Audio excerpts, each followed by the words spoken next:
Namaste everyone. Welcome you all. And as is a tradition with the IKS division, we'll start with a Swasti Mangala Vachan. Shri Gurubhyo Namaha Harihi Om Yamadadadrava Samrunachyutan Divo Dasam Vadhyashvaya Dashushe Yashashvantamachakada Vasampanintate Datrani Tavisha Saraswati Yam Shushme Bhiribisakha Ivarujatsaну Girinanta Vishe Bhirurmibhi पारावतग्निमवसे सुवृक्तिभिः सरस्वतीमाविवासे मधीतिभिः Saraswati देवनिदो निबर्हय प्रजां विश्वस्य वृष यस्य मायिनाः उतक्षितिभ्यो वनीरविन्दो विषमेभ्यो अस्रवो वाजिनीवति प्रणो देवी सरस्वती वाचेभिर्वाजिनीवति धीनामवित्र्यवतु यस्त्वा देवी सरस्वत्युपब्रूते धने हिते इन्द्रन्न वृत्रतूर्ये त्वन्दे विसर्वत्यभावाशा पूषेव नः सनिम् सहनाववतु सहनौ भुनक्तु सह वीर्यङ्करवावहै तेजस्विनावधीतमस्तु मा विद्विषावहै Om Shanti Shanti Shanti. Welcome back again. We have with us Professor Anil Sahasrabuddheji, Chairman of the AICTE, and he will. I would request you to say a few words for our audience. Thank you, Dr. Gantimurthy ji, and all the coordinators, national level coordinators in AICTE on the IKS division, and all the institutions, students, faculty who have joined on this online program for the launch of 4 different types of programs. I really am delighted that this is a continuing process which Indian knowledge systems, भारतीय ज्ञान परंपरा का ये विशेषता है कि हर साल नया नया उपक्रम शुरू करते हैं. उसी सिलसिले में आज 4 नए उपक्रमों की शुरुआत होने जा रही है. सबसे प्रथम हम संशोधन की बात करते हैं. हमेशा कहीं भी भारतीय ज्ञान परंपरा की बात होती है तो ये वेदों में लिखा है, पुराणों में लिखा है, इसका आज के जमाने में उपयोग कहाँ होता है, कैसे होता है, इसका प्रमाण क्या है, ये प्रश्न हमेशा पूछा जाता है. And therefore we have decided that we will fund projects, and through these projects, by unearthing the knowledge that is embedded in our scriptures as well as different granthas, we would like to open it up, experiment, prove it, and then again put it before the public that this is what was stated 5,000 years ago, 10,000 years ago, 4,000 years ago, and it is valid to this day, even today. And that is what is one of the most important initiatives which we have undertaken. The second initiative is about spreading the knowledge. There is huge resource that exists, and it is not just in ancient language of Sanskrit and Tamil, but in different languages of India. It is also in Telugu, it is also in Odia. There are several our Indian languages which are so rich in terms of not only culture, heritage, you name it and it's all there. And the diversity that exists in our country is none to any other place in the world. In fact, if you put the whole world as one side, we can compete with that as one single country. And that is the richness that we have in our country in terms of languages, spoken, written, and colloquial, and so on and so forth. And no one else has this kind of a diversity. Diversity in climate, diversity in clothes, diversity in terms of food habits, diversity in terms of crops, the plants, the species. I think this is phenomenal. And therefore, how do we bring this wealth of knowledge and translate some of the books in Sanskrit in other 12 languages or 14 languages, 22 languages, or what is the knowledge embedded in the other, those 22 languages can be brought into English as well as Sanskrit and many other languages. So it is basically a two-way process of intellectual journey where something good done in one language should be replicated in other languages. So this is another area which is undertaken. And the last but not the most important thing is providing internship. आप संस्कृत में उसका नाम कैसा है? संवाहिनी. So we make them flow. Samvahini is flowing. So they have to flow with the Bharatiya Jnana Parampara or Indian knowledge system. And this is gaining more and more importance because if you remember about 40, 50 years ago, that is our generation or one generation before, we were following many of the rituals that are there in our country more mechanically without going through the reasons behind. And then as we went on in the last 20, 25 years, because of the extreme, whatever we call education in English, has converted all of us into thinking in the Western world view. That means विदेशी जो जैसे सोचते वैसे सोचना हमारा शुरुआत ज्यादा होते गई और इतनी ज्यादा हो गई कि हम हर चीज को प्रश्न करने लगे कि ये ठीक नहीं है, गलत है बोलने लगे. तो इसलिए हमारे युवकों को यदि इसके बारे में सही ढंग से समझाना है, तो जैसे पहले आपने कहा कि दूसरे भाषाओं में जो ज्ञान है उसका एक दूसरे में अनुवाद करना एक तरफ, उसमें संशोधन करते हुए, अनुसंधान करते हुए उसको आगे बढ़ाना और उसका समाज में आज भी कैसे उपयोग हो रहा है इसको समझाना दिखाना. जैसे कोविड के समय पे आयुर्वेद का प्रमाण कैसे लोगों ने अपनाया, ये सब एक तरफ दिखाते दिखाते हम ये चाहते हैं कि आज के युवकों के बीच में भारतीय ज्ञान परंपरा के ऊपर विश्वास बैठना चाहिए, उनको आगे बढ़ाना चाहिए. और ये फॉर्चुनेटली 25-30 साल तो हम निकल गए, उस टाइम में सब क्वेश्चन मार्क हो रहा था. लेकिन अच्छा ये चीज है कि गत 3-4 साल में और स्पेशली हमने जो भारतीय ज्ञान परंपरा का डिवीजन करने के बाद डॉक्टर मूर्ति अनुराधा जी जगह जगह में जाकर लोगों के बीच में इसके जब बताने लगे और बहुत सारे वीडियोस, आजकल जमाना ऑनलाइन का है, जमाना फेसबुक का है, जमाना ट्विटर का है, तो बहुत सारे हमारे विद्वान लोग जो है उन्होंने छोटी छोटी चीजें जब बताना शुरू किया तो आज युवकों के मन में बहुत उत्कंठ इच्छा निर्माण हो रही है कि हमको ये सीखना चाहिए. और जो थोड़े साल बीच में 25-30 साल हम जो खो गए थे उसको रिकवरी फेज में हम आ गए, ऐसे मुझे लगने लगा है कि यही स्पीड में हम चलते रहेंगे तो अगले 5 साल में हमारे युवक इसके बारे में कहीं सेमिनार में छाती ठोक कर बोलेंगे कि ये सही है, हमने देखा है और किया है. तो उस दिशा में जाने के लिए संवाहिनी यात्रा बहुत महत्वपूर्ण है. और हमने इंटर्नशिप का माध्यम लिया है, जहाँ गुरु है, जहाँ इंस्टीट्यूशंस में सेंटर्स ऑफ एक्सीलेंस हम एस्टैब्लिश कर रहे हैं, उस जगह में ऐसे छात्रों को हमने दे देने से वो वहाँ के गुरु उनसे ज्ञान प्राप्ति करेंगे, उसके ऊपर और अध्ययन करेंगे और जो अध्ययन किया उसका किताब के रूप में हो या नोट्स के रूप में हो या रिसर्च पेपर के रूप में हो प्रस्तावना करेंगे. तो मेरे ख्याल से एक नई ऊर्जा निर्माण होगी. और ये सभी लोगों को यूजीसी ने इंडियन नॉलेज सिस्टम्स का भी एक पीएचडी के लिए यूजीसी नेट में पेपर बनाया है. तो ये छात्र हमारे इंटर्नशिप में 400, 500, 400, 500 हर 6 महीने में जो जा रहे हैं, इनको एक बहुत बड़ा मौका इस विषय पे भी आप एग्जाम देने से आपको रिसर्च फेलोशिप के साथ पीएचडी करने का आपको प्रयास कर सकते हो और मिल जाएगा. और आप जो आगे करेंगे वो पूरे भारत को एक दुनिया में सबके सामने पेश करने के लिए बहुत बड़ा उपक्रम होगा.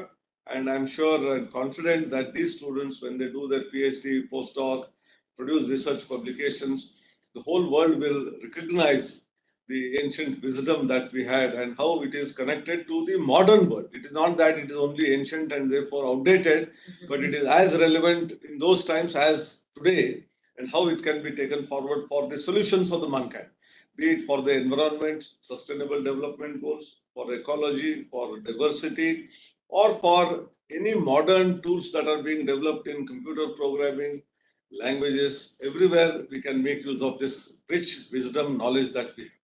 इतने कहते हुए मैं 4 शब्द समाप्त कर रहा हूँ. आगे मुफ्ती जी आप पढ़ाइए. धन्यवाद. PowerPoint presentation.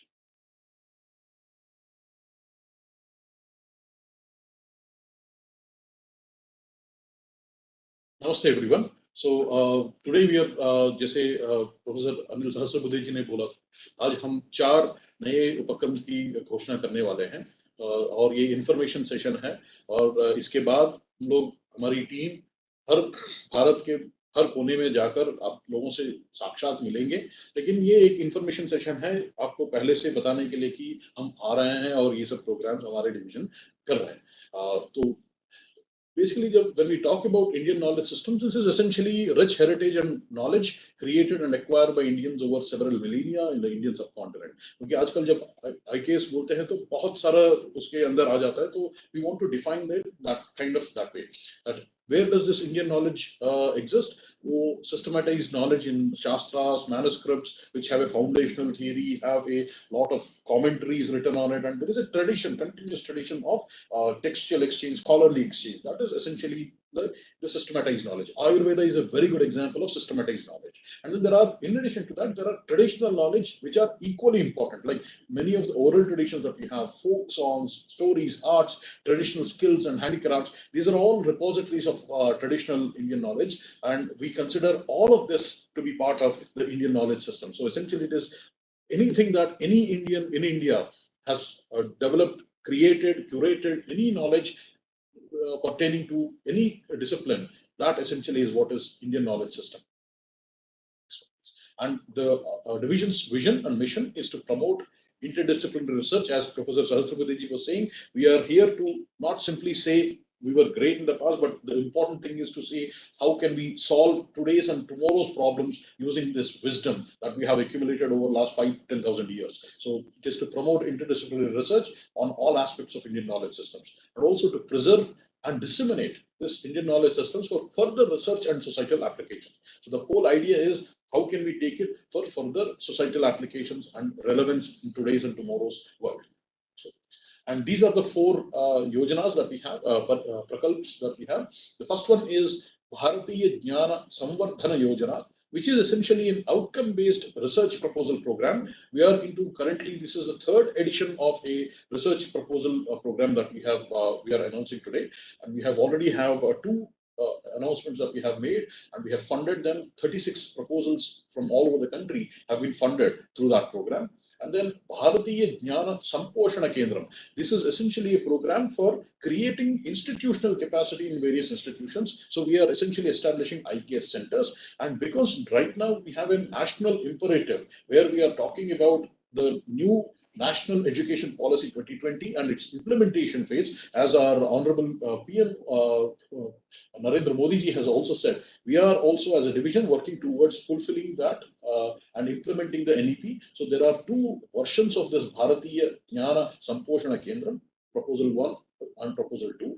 And then as Professor Sahasrabudhe was saying just now, it is very, very important for us to train our youth and then nurture them so that we create future scholars. And Bharat, we are very happy to announce the 3rd edition again of the Bharatiya Jnana Sambahana Karikrama, which is essentially our internship program. Right now, you'll be happy to know that we have about 850 plus interns that have either completed or are currently doing their internships with mentors across all disciplines, across all subjects throughout the country. And then we have established 13 centers also. This time we are planning to establish about 40 centers, fund about 70 research proposals, and then fund about 1,000 person months of internships. So let us get down to the first one, which is about the research proposal program.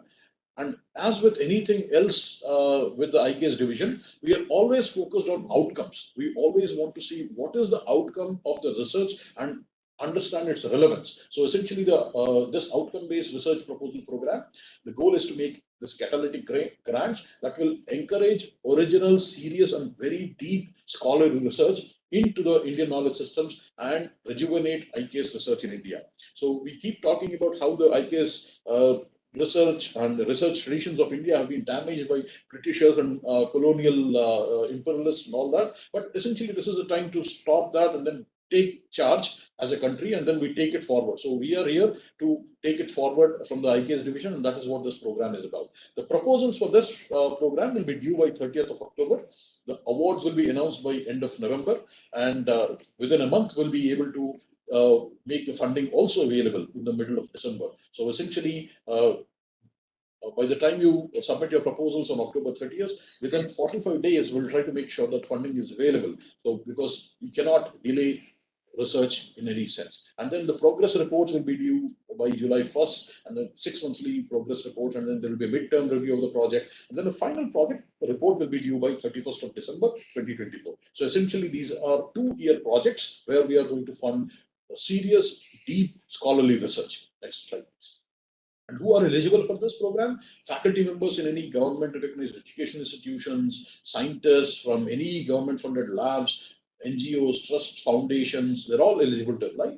For NGOs, trusts, and foundation, we have an additional requirement that they must be working solely in the research and education related to the Indian knowledge systems. So next one, please. The typical awards for the research projects will be in the range of 5 to 10 lakhs. And for some projects where there is going to be huge experimental component, there'll be a maximum cap of about 20 lakhs. So depending on the type of project, we'll be funding them from 5 to 10 lakhs. Or if it is an experimental project, heavily experimental project, then the award can go up to 20 lakhs. And things like manpower, supplies, equipment, travel, all those things can be funded under these research projects. Next slide, please. So these are the 9 focus areas which we have come up based on the feedback that we get from the IKS community throughout the country. We have these themes have been very well thought out and have been suggested by the community of scholars in all areas of disciplines. Whenever we do an outreach, in fact, in last 1 year, I would say, we have met more than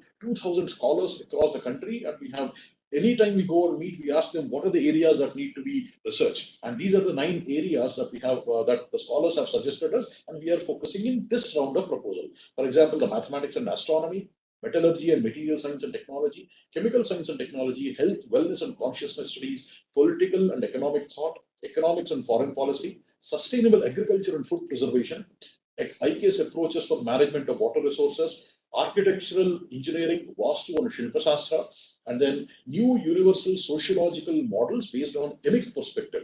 In the sociological perspectives, emic and etic are 2 ways to look at systems.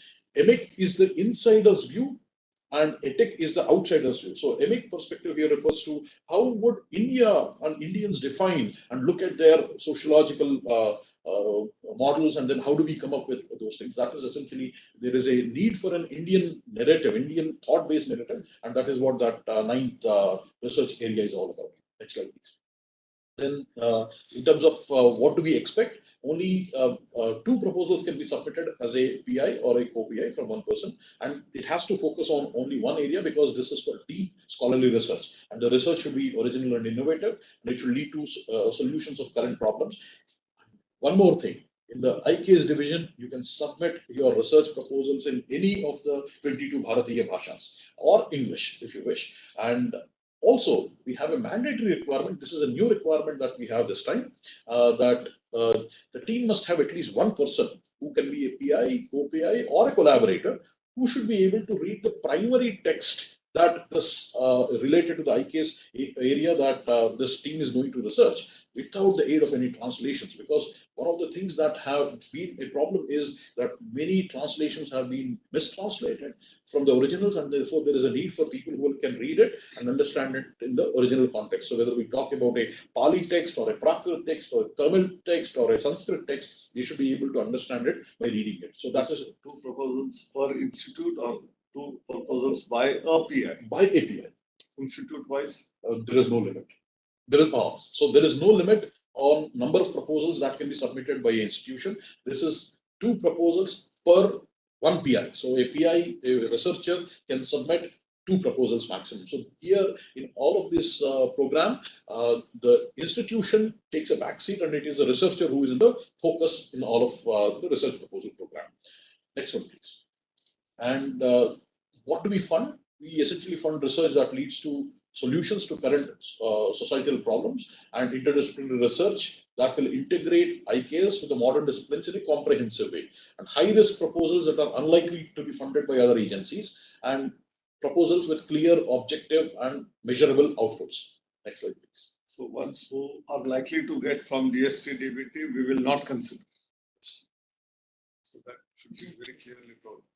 your project is totally scientific of the modern era, and you are likely to get that funding from DST, DBT, or any of the government agencies, it will not be considered. It will not be considered. It will be considered when you have a linkage with the past glory to the future perspective. Possibility. But what do we don't fund? Routine proposals that are not relevant to the IKS division, and then proposals that only have a marginally some kind of relationship with IKS. It has to be comprehensive. Pseudoscience is something that we totally reject in this division, so nothing will be funded in that. In fact, we'll not even review that. Proposals without clear objectives or outcomes, and talks about like changing the world, re-establishing the past glory, something like that, and unrealistic objectives. We can't really fund that. And proposals that focus only on one discipline and could be funded by other agencies like DBT, DST, SERB, Ayush, IPSR, ICHR, they will not be funded by us because we are looking for collaborative proposals and multidisciplinary proposals. Proposals that focus on doing simple literature search, simple translations and developing translation tools, dictionaries, social studies, surveys, simple collection of data without analysis, or simply manuscripts or digitization or OCR and cataloging will not be considered. And however, I would like to say here that we have a separate program for digitization and preservation of manuscripts. That's a separate initiative. In this initiative, we are not going to consider that. Next slide. So that is about the Bharatiya Jnana Samvardhana Yojana. And now we'll go on to the Bharatiya Jnana Samposhana Kendra, which is about establishing IKS Center proposals. Next slide, please. So these are essentially for focus, like the Samvardhana Yojana was focused on individual researchers. The Bharatiya Jnana Samposhana Kendram, the center proposals are focused on institutions for building the institution capacity. So they are designed to encourage and fund the establishment of IKS centers across the country with a view to catalyze original research, education, and dissemination. So the proposals are due by 30th of October, and then we'll be announcing the results by November. End of November, funding will be again available by December 15th. And there will be progress reports, there will be midterm review, and final report that will be due. So one more thing is that this is for 2 years, and the encouragement is to become independent in time. So next one, please. So who are eligible for a PI? Any faculty member in any government recognized education institution, government funded labs, NGOs, trusts, foundations are eligible to apply. Again, for the NGOs, trusts, or foundations, we have this requirement that they need to be working in the research and education related to IKS systems. And we have two very strong requirements in this one, that it is a mandatory requirement that a team must have at least one person, PI, co-PI, or a collaborator who can read the primary text without the aid of any translations. And then an institution can submit only one center proposal. There cannot be multiple proposals. If we receive multiple proposals, we will reject all of them without review. So this is something that we would like to make it very clear, because we cannot have, from an institution, we don't know how to, we want the best from that institute to come, and that needs to be collaborative effort, and that also needs institutional backing. So there cannot be multiple proposals, there has to be only one proposal per institute.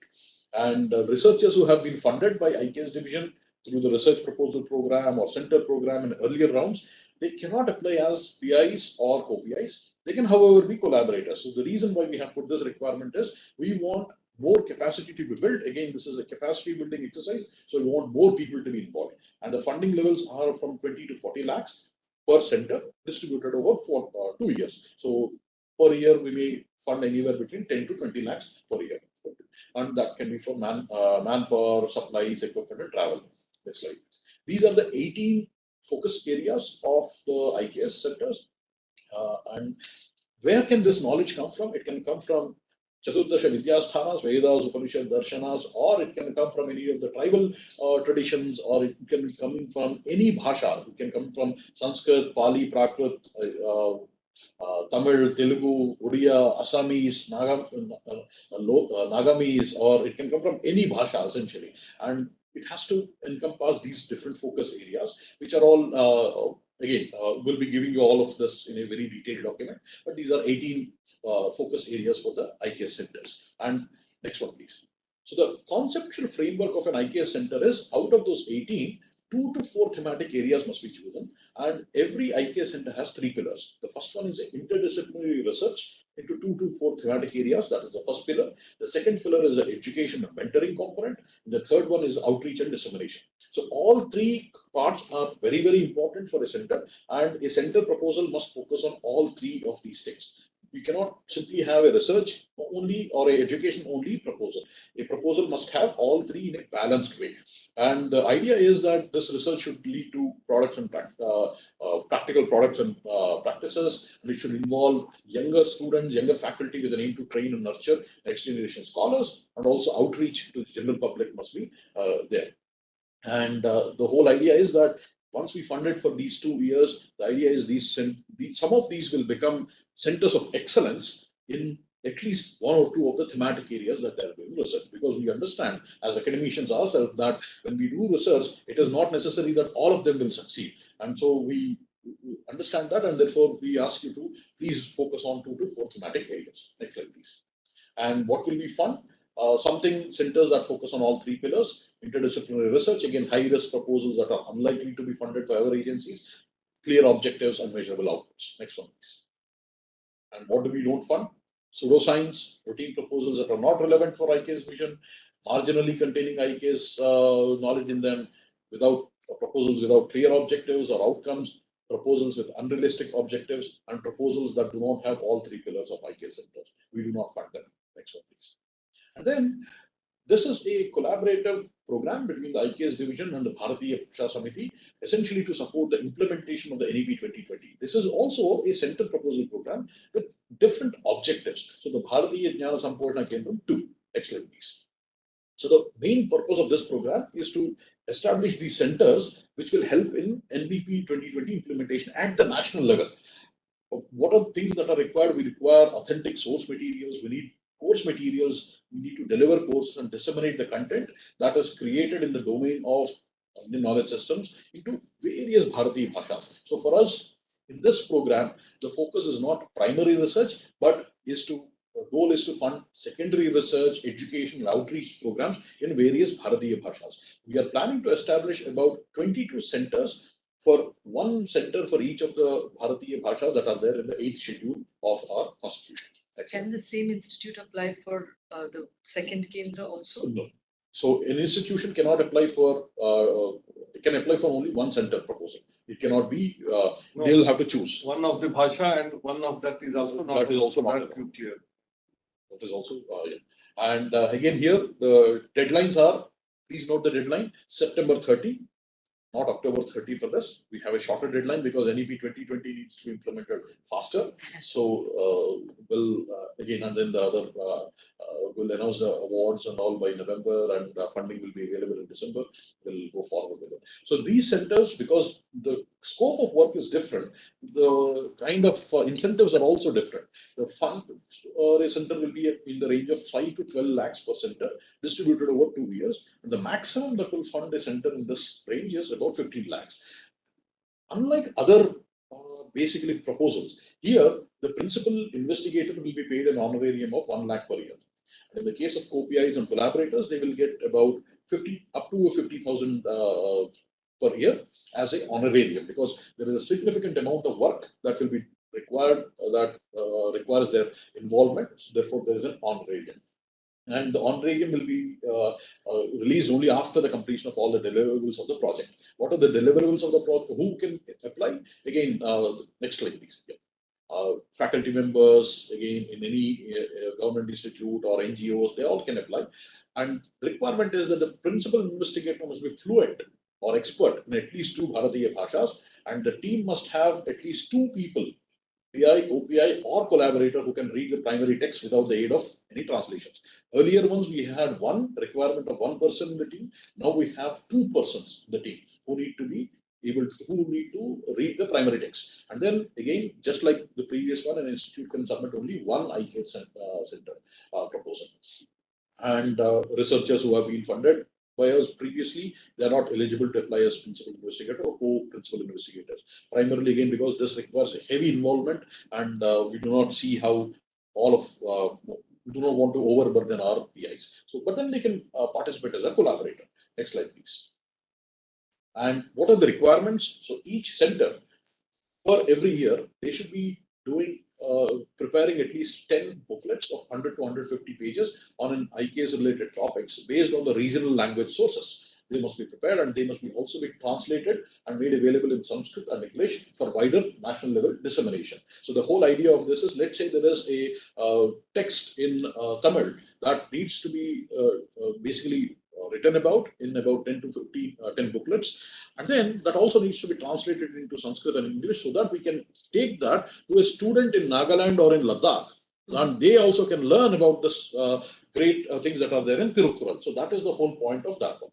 And then we also, and when we talk about rejuvenating IKS, it cannot be only about extracting knowledge that is also already present. It is also about how we need to bring in the modern knowledge that is there and translate that and make it available in the regional language. So there is also a requirement of minimum of 1000 pages of IKS related materials in Sanskrit or English must be translated into the regional language. So there is that two-way exchange of knowledge that is taking place. In addition to that, there must be one course of 30 to 40 hours of lectures must be delivered at the undergraduate level or above, because as Professor Sastapati was saying, there is going to be a lot of things in that UGC is coming up for undergrad students and for preparation for NET and all. We need a lot of courses that need to be developed. So this is something that we are trying to do. Then whatever the materials will be created, this program, IKS division will retain the right for using all of that materials without any other paying any further royalties. And then the contributing authors will retain the authorship, but then the copyright will be with the IKS division. So that the whole idea is to, again, to encourage dissemination to the maximum extent possible. Next slide, please. And then the final one that we are talking about is the Bharatiya Jnana Samvahana Karyakramah. This is the third version of the internship program, on second this year, actually. And these are designed to encourage, the proposals are due by 15th of September. And awards will be announced by 30th of September, and the progress reports are due by 31st December. And this is going to be a 6-month project. Final reports are due by March 15th.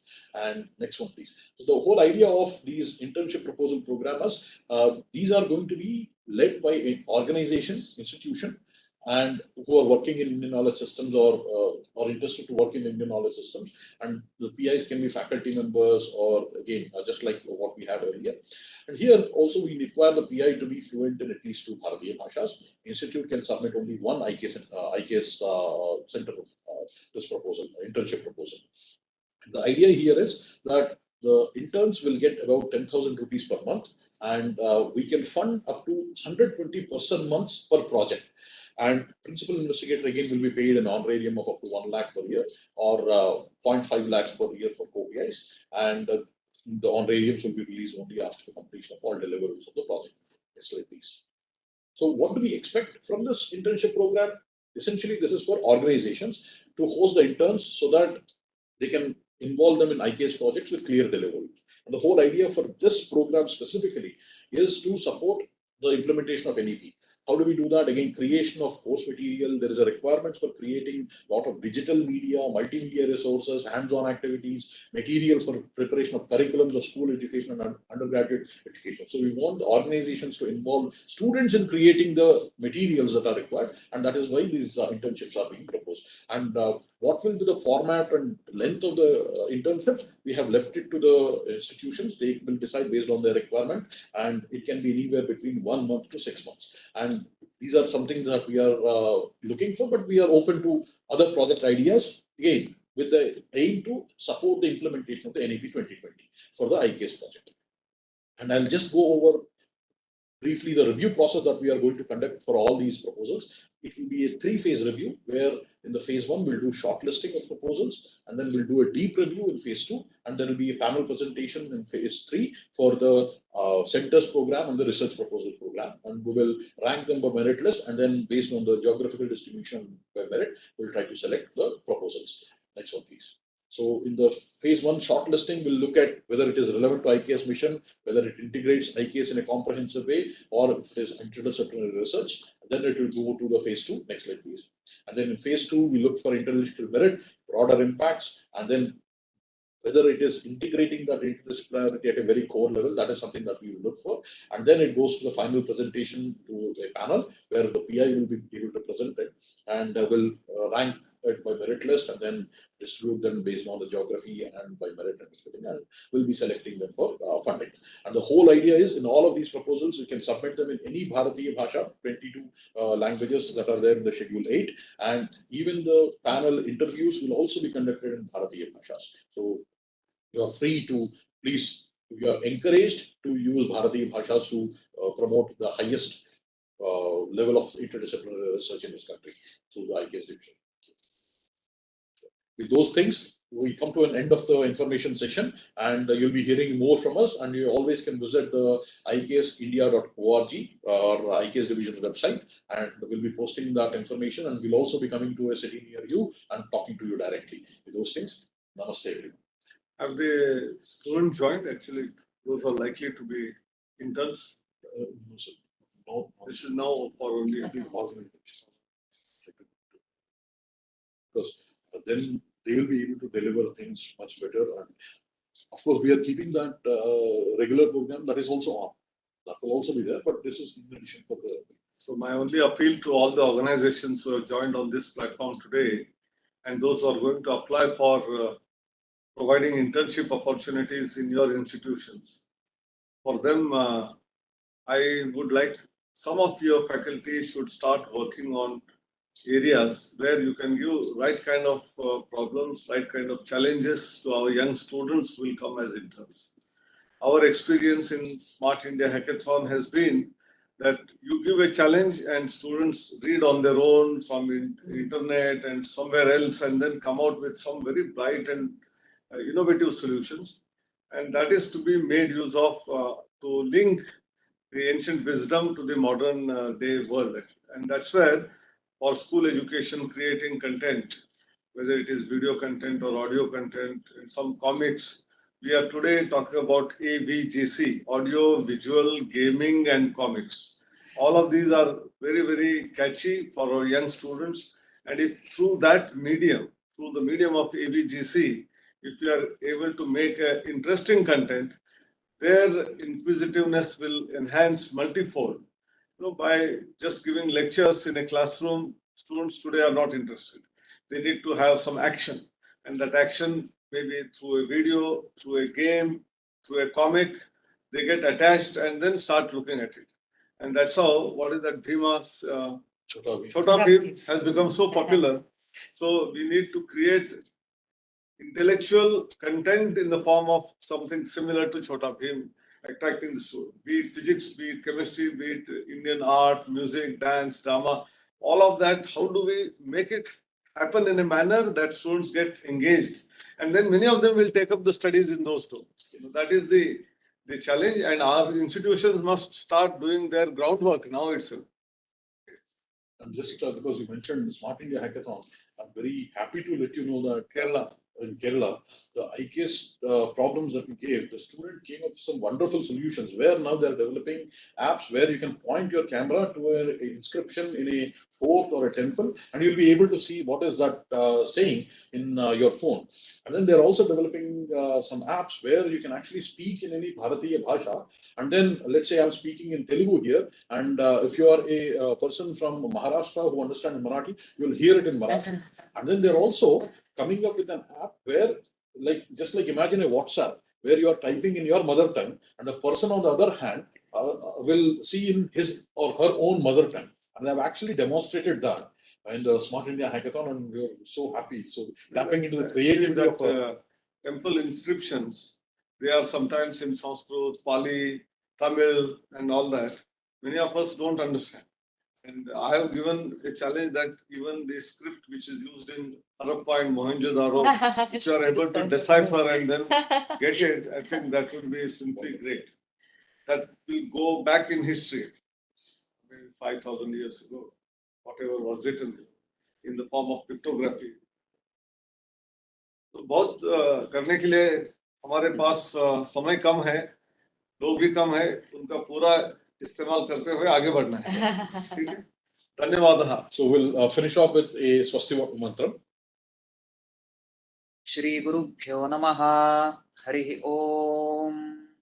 समित्युवसे वृषन्यग्ने विश्वान्यर्य आ वियस्पदे समिध्यसे सनो वसून्याभरा सङ्गच्छध्वं संवदध्वं संवो मनांसि जानताम् देवा भागं यथा पूर्वे सञ्जानाना उपासते समानो मन्त्रः समीतिः समानी समानं मनः सह चित्तमेषाम् समानं मन्त्रमभिमन्त्रयेव समानेन वो हविषा जुहोमि समानी व आकूतिः समाना हृदयानि वः समानमस्तु वो मनो यथा वस्तु सहासति।